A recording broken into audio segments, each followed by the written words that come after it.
Jalal from Sweden. Assalamu alaikum wa rahmatullah. Alaikum assalam wa rahmatullahi wa barakatuh. Sheikh, I came to Sweden when I was a little boy.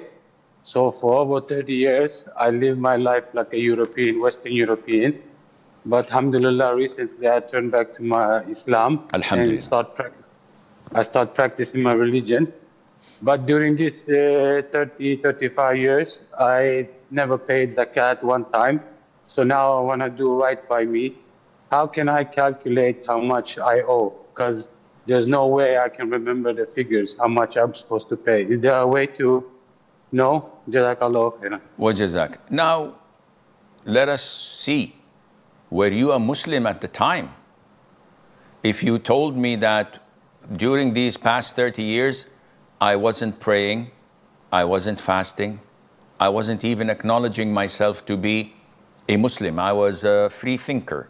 I was agnostic. I was atheist. I was anything but a Muslim. And when I was asked, I said, no, I'm not a Muslim. In this case, there is no zakat, nothing for you to pay, because you are a kafir. But if you said, no, Sheikh, I was a Muslim, I come from a Muslim family, I wasn't practicing well. In this case, there is no other alternative and choice but to calculate or estimate. And this can be done through going back to your bank accounts over the 30 years and to see when I had the threshold, which is valued by 595 grams of silver. What's the value of 595 grams of silver? Maybe it's $300, $400, give or take a few hundred here and there. So if we say like, okay, the threshold was $400. Since when did you maintain this level and never went below it? Oh, this happened in year 2000, maybe 2004 till 2000 today.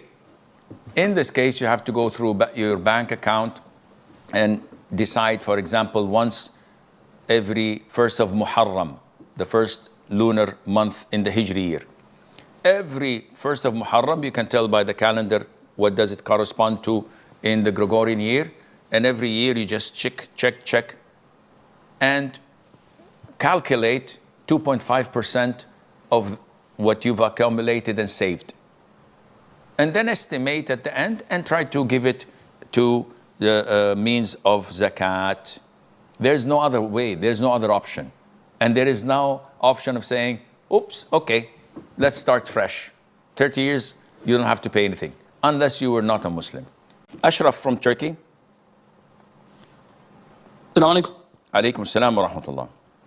If someone who accepted Islam, afterwards he says that he believes he made a mistake, and he says that he just wants to believe in Allah, and he says he wants to stop, what should we tell him? And if he says he wants to stop, should we inform the authorities about him? And what authorities are you talking about? If he, like, what should we do? What authorities are you talking about? Which country are you in? So this is a hypothetical question. It's not a real question, correct? It's a real person who is Muslim. Like he says the Shahada. He says he became Muslim, and afterwards he started saying like weird things and Good. I'm asking you now. He has apostatized. He left Islam. You're asking, should we tell the authorities to do what? To kill him? Which country are you in? He's in Turkey. In where? In Turkey. In Turkey, they will not do anything. They will just clap. They will not do anything for him. First of all, don't think of what we should do with such a person. Should we execute him? Should we burn him alive? Should we put him in acid? What is this? Allah did not send us to judge others. If there is a person who reverted to Islam, and all of a sudden, he decided to bail out and not to accept Islam. There are many, not that many, but there are few that would do such a thing. Compared to 2 billion Muslims living on earth, who cares? The hell with him. Let him be. If he doesn't want Islam, Islam doesn't want him. Now, this is the general idea. Someone comes and says, I don't want Islam. The door is open. Go, leave. If he has misconceptions, if he has doubts, if he's ignorant and he says, I don't understand this doesn't make any sense, it's not logical, come. Sit with me, I'll talk to you, sit with Sheikh so-and-so, the Imam, the scholars. They will convince you. Because you're looking for the truth, they're willing to do this.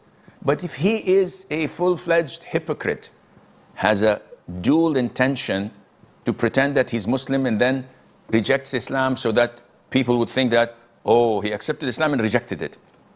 For what? Just to prove that Islam is not right.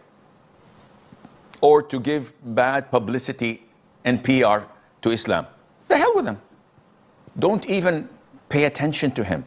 There's so many people out there who needs our guidance, who need our effort to make them steadfast on Islam, to educate them, to teach them more about Islam. Why would I care for this? Nobody.